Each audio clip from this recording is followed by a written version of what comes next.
सभी लोग का स्वागत है गाइस मेरी और एक न्यू वीडियो में। गाइस आज मैंने ब्लॉग शूट किया है, मतलब ब्लॉग बना रहा हूँ मैं।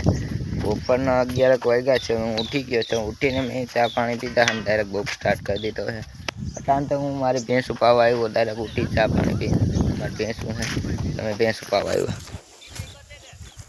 જોઈ શકો। અહીંયા આપણા હાથીડા બાતીડા પડ્યા है જોઈ શકો। વાવણી છે, આ ભૂકો છે, નિરણ છે જોઈ શકો। ગાડું છે અને હલર છે, मैं अपने मांडवी काढ़ी से। सामने प्यारी से आपको मकाई दिख रही होगी, देख सकते हो। मैं भैंस पाने आया था, चलो भैंस पाने के बाद और यहाँ पर देख सकते हो कुड्डी है। किस चीज़ को नाना है कमेंट कर देना। यहाँ पर हमारी भैंस है सामने। अभी मैंने पाया ना तो मैं कुत्ता ले में जाके सो गए। हम जा रहे हैं, मैं भैंसों बता रहा हूँ आपको कि भैंसों हमारे पास कितनी है। देख सकते हो यहाँ पर 1 2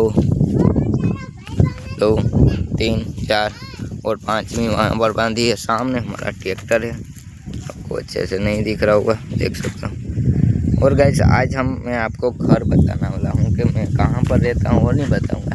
आज मैं बस घर आपको बताऊँगा, ठीक है। तो वीडियो में बने दीजिए, ठीक है। चलिए।